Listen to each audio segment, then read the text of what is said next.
bloque del Corre Cámara del día de hoy y se estrenó esta semana en funciones especiales y va a continuar incluso por el interior del país un documental que se llama A Filo Mi Gillette sobre la historia de Los Tontos, esta mítica banda de los 80, pero también sobre el regreso en 2024. Hay una historia muy emotiva respecto a eso, así que invitamos a uno de sus directores, a Ignacio Jaunzolo. Bienvenido, Ignacio. Muchas gracias. El otro director es Juan Mesa. Sí, Juan. Bien.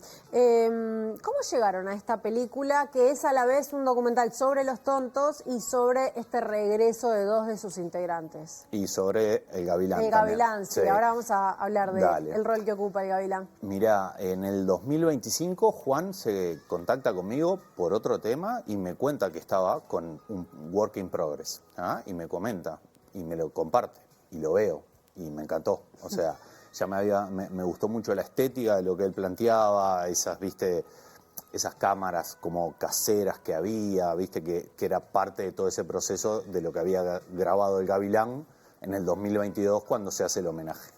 Y después, cuando vuelve Juan de México en el 2024, ahí formalmente es como que con el Gavilán dicen, bueno, tenemos este material grabado en el 2022, ahora vamos a hacer el regreso o un concierto con Calvin y con Trevor, filmemos, acá hay algo, hay una historia. Y bueno, y ahí fue que comenzamos a decir, bueno, sí, tenemos todo este arco narrativo que es la historia de Gavilán, contemos la historia de Los Tontos, porque para una generación un poco más grande que la nuestra, que crecieron con ellos, había como una pregunta en el aire, ¿por qué se separaron en el pico de su carrera, ¿no? Totalmente. Una banda vanguardista por muchos lados, por el uso del humor, la salida de la dictadura.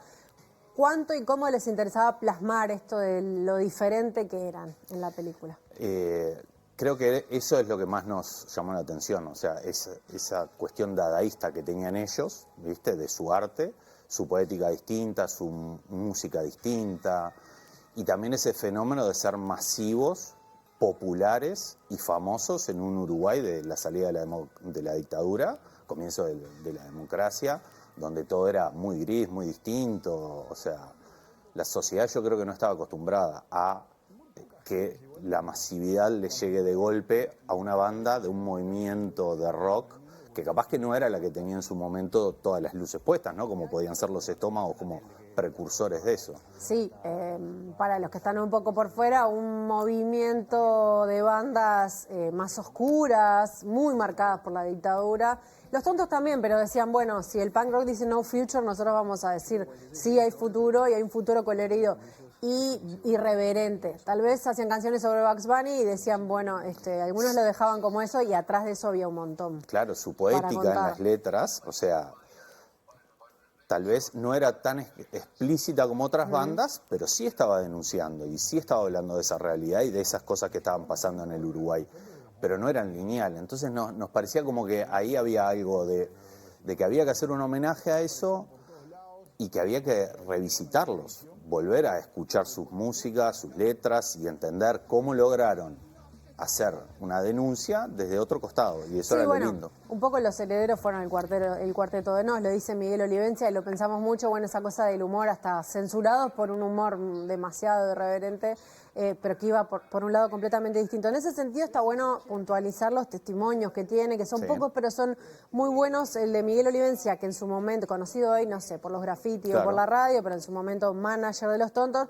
Ricky Musso me parece un hallazgo porque es claramente un heredero de eso, y Gustavo Parodi de Los Estómagos y de Buitres. Y Rosana Malaneski, que es escritora, que sacó un libro sobre Los Tontos y es socióloga también. Eso, la elección de ella obviamente tiene un libro, pero también es una socióloga. Me parece que en un documental musical es raro que aparezca una socióloga. Sí, pero fue un hallazgo, o sea, y nos pareció importantísimo tener la visión de ella porque nos explica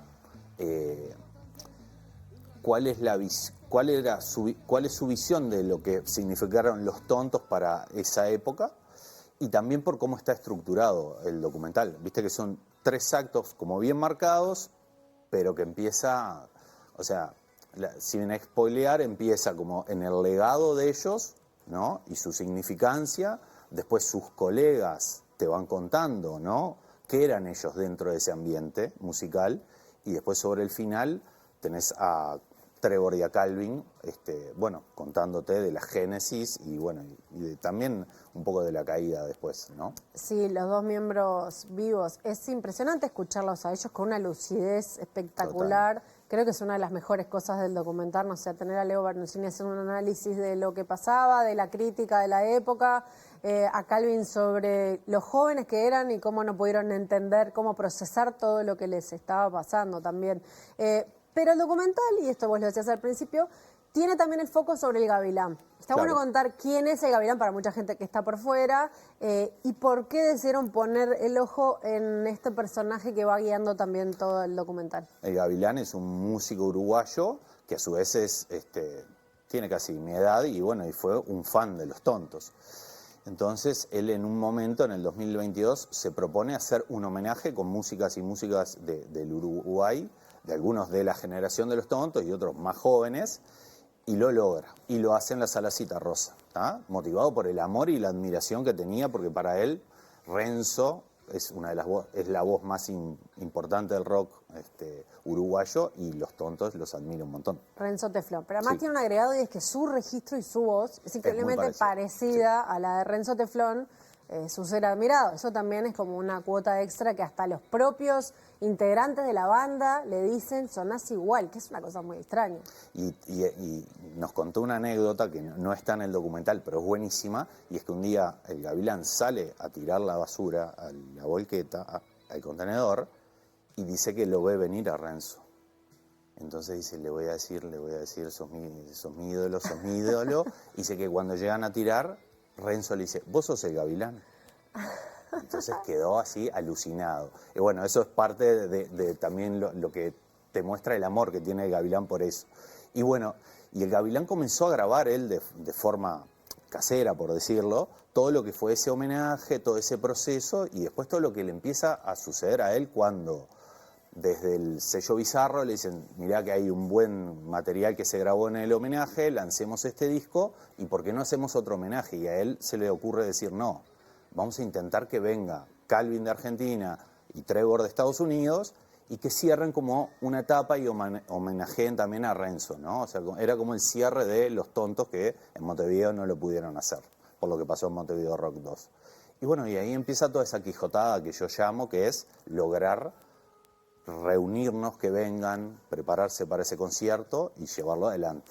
Y eso nos parecía que era un eje narrativo que nos ayudaba a que no fuera un documental típico histórico, ¿no? Donde tenés obviamente a los protagonistas y a otras personas que hablan sobre ellos. Los testimonios, las cabezas Otros testimonios, nos daba algo que, bueno, cuando la vean la película se van a dar cuenta que le pasan cosas al gavilán. Creo que está bueno verlo y escucharlo al tráiler, pero antes quiero que vos cuentes de dónde sacaron el archivo, porque es muy peculiar. Porque uno mira y dice, qué increíble estas imágenes de archivo de un programa que tuvieron en Canal 4, de la Cueva del Rock, de sus actuaciones, de sus pasajes por la televisión también, y uno dice, wow, ¿cómo conservaron? Sabemos que en Uruguay no se conservaba nada de eso, y yo pensé, ¿cómo habrán tenido en Canal 4? Contanos vos cómo fue que accedieron a esas imágenes, bueno, que son buenísimas. En un momento del proceso de producción, te encontrás con, bueno, ¿cómo hacemos para vestir esto? ¿No? Porque tenemos a todas las personas dando sus testimonios u otros recursos, bueno, y empezamos a buscar en internet y empezamos a contactar a gente que te decía,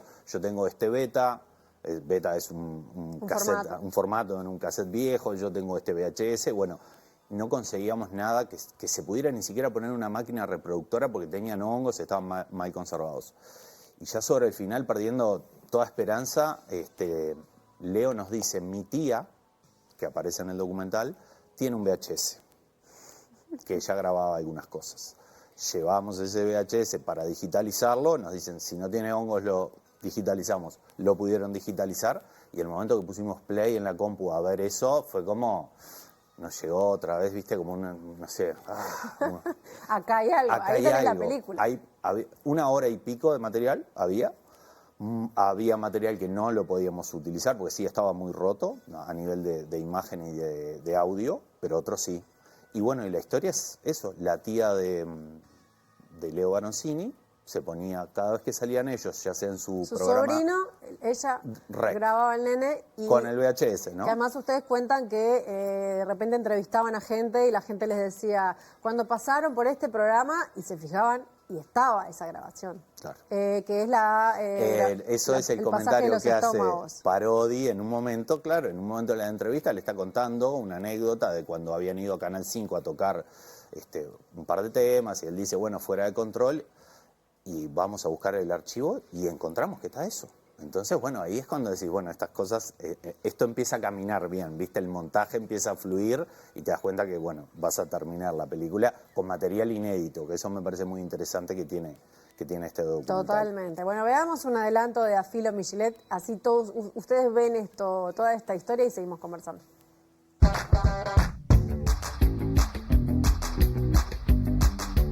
Creo que Los Tontos fue una banda que muy poca gente llegó a entender. Particularmente la mayoría de las letras eran letras con un doble sentido tremendo, con una ironía fatal. Mira, estos no son como las bandas que pasan en la tele, que está todo mal, me quiero matar y no sé cuánto, nos dejaron el país arruinado.